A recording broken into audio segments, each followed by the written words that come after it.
flow. More flop, flop, flop. Yeah.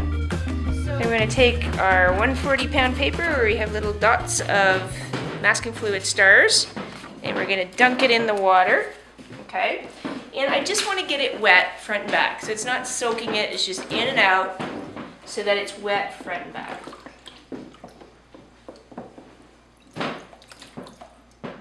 Okay, and then I'm going to go put it on the mirror or plexi, anything shiny. So there it is.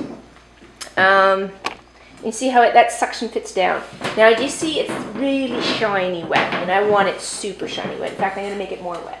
I'm going to get a big brush and some clean water, and I want this to basically be a puddle. So I'm just going to make sure that it's wet edge to edge and that I have extra water on the page. Not that it's like, not crazy amount, but it should definitely look shiny and that you see a little bit of extra water sitting on the surface, okay? So just watch to see that it's wet everywhere.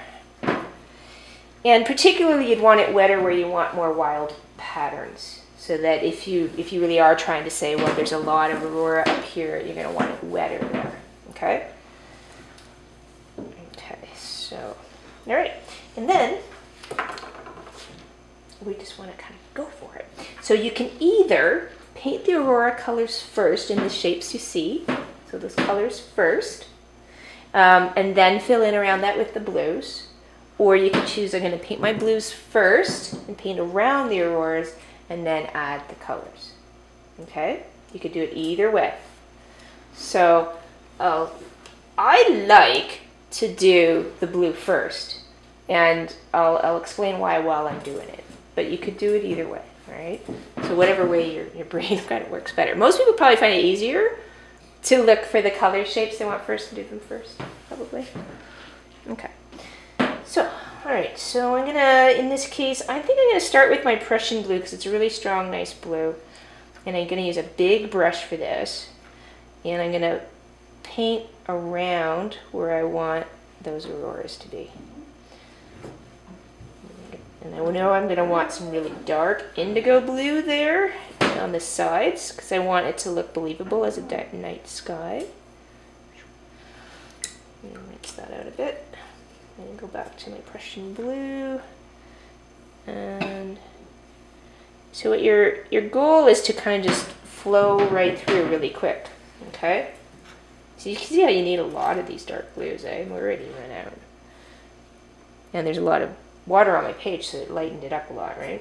So I'm going to go to the indigo blue now. So I've got the dark parts of my sky there. I'm going to start with that. Then I'm going to say... Oh, it already looks really cool. Yeah, doesn't it? Let's add some green. Whoops. So really smooth, fluid actions, in and out. Not little strokes, not just whoosh, right? Put it on there. Really wet brush, a lot of water in it, a lot of paint, because we want it to disperse, and so it's really wet brush is going to make it flow and get those really neat patterns. And then let's add some yellow here to mix with that other green there to get a lighter green. And here I could choose to do a little bit of mixing on the page if I want.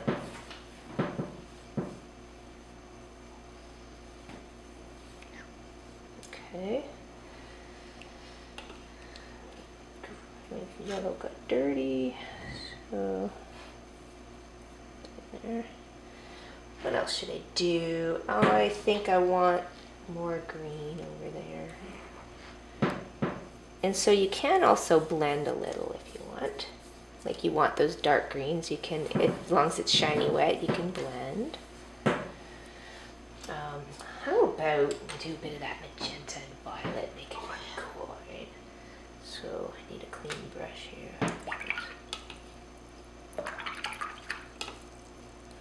Okay, some magenta.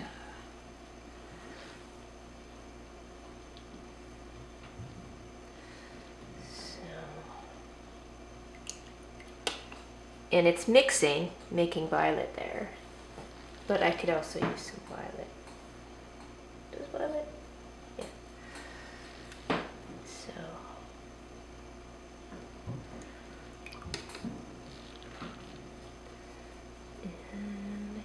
nice to have some violet through here. Get my brush really wet and let it spread. So if my brush is really wet and I've already gone into another area, it's going to disperse these kind of these kind of fingery lines, right? So if you want it to look like the aurora is sort of running on top and you know, feathering out, you want to put it on last. Actually works better. That's why I like to paint the blues on first and then add my colors, because I want the colors to have be the part that has the action, so really wet, and then it spreads like that. What do we want to do next? Maybe more pink. What do you think? I think a little more pink. Yeah, and this like over here, maybe. And so if I want, I can use some where I water it down a bit more. Like I can add water to it. Okay. I want to be careful. I don't want to put too much pink in with the green or it's going to go dirty, right? So you try to follow the rainbow, basically, so that it'll blend nicely. I think it needs more life over here. So I've kind of done this quick, loose thing and where I want, and then got bubble there. Bump. I wonder if there was something on the glass. You see, it's like running around this spot. Let's put some violet in there. Bubble. So you can do some mixing on the page if you want. For the softer areas where you want the more crazy patterns, that you want to just go and leave it and let it run. See how it's doing these neat things, eh? But here, this is really soft and I think it should be stronger. It's not going to look great. So let's get some stronger color on there. No, that's too small. I need a big brush. Let's see if I can get... So you need a lot of Prussian blue. You guys might want to even mix some extra, like I've run out. Because it's such a nice, strong, rich color. And there's so much water on the page, it does lighten it up. So I want, my goal is to get the aurora, kind of the crazy patterns on first while it's really wet, and then where I want soft glow kind of stuff, then that I can do, use a bit of that, while it's just still shiny wet, but not like super puddle wet. Okay, so you see. So as long as it's wet, I can keep working. And I'm gonna just go right off the bottom and then I can add my trees on top later, okay? Still need darker, don't I? Yeah, I need stronger color. Maybe I'll add some violet on the outside edge. So if you're concerned you're going to run out of paint, yeah, get some now.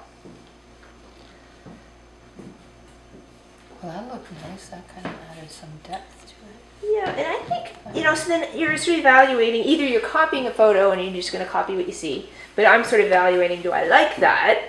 I think it could use just a bit more of the magenta, maybe. I think that would be nice if I added some magenta. Oh, you're adding that. This color here. And I'm going to water it down a bit, maybe, and blend it in through here just to make sort of a more interesting violet area there. Now, if you're adding stuff, you want to be adding it while it's still wet and shiny. Once it starts to evaporate, you need to stop. And these things tend to look better if you don't mess with them too much, right? Try to keep it simple.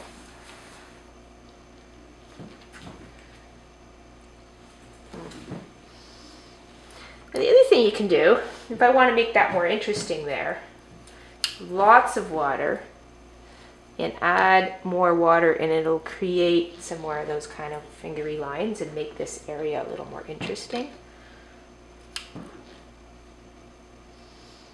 So I'm adding some extra water. And you see how I sort of pulled up, sped up, got onto the tip more, right? I don't want to touch any of this, I think that's fine. But I'm wanting to make this look a little more interesting in here.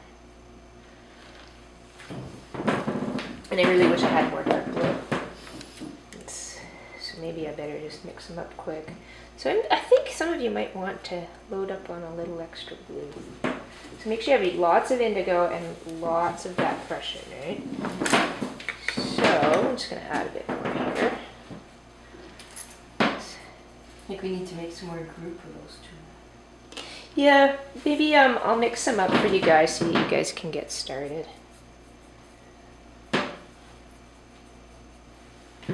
Because it looks so much richer, doesn't it? Mm-hmm. Yeah.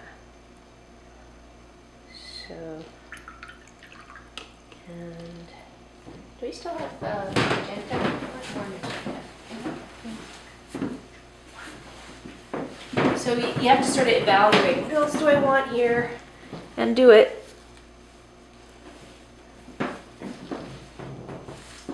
There, maybe that'll do. And then you leave it, and then it looks different the next time you see it.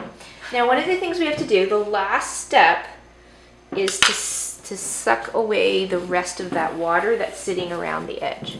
We don't want to leave that there, because what you'll get is a stained, it's going to run back in and create this wiggly edge if you leave the water sitting there. There's some that I can show you examples of before you start that you're going to want to suck that extra water off. This floor has got a slight slope, which is okay. It's making the paint run like that a bit. So part of why that happens is the paint was wetter when I came across here than the page beside it. So it gets those running marks. Part of it's because it's really wet. The other part is because the floor is slightly sloped in that direction. But that's good for this. A slight slope is good. But not too much, because then it's all going to just keep running off my page if it's sloped too much. Let's clean that up. And that's going to be nice. I had this one student who used to take a lot of classes with me for a while, and now she's selling her work, and she just loves doing this kind of stuff. And she got so fascinated by this wet and wet painting. What she does now is she photographs the wet paint moving, and that became her artwork instead of the final painting.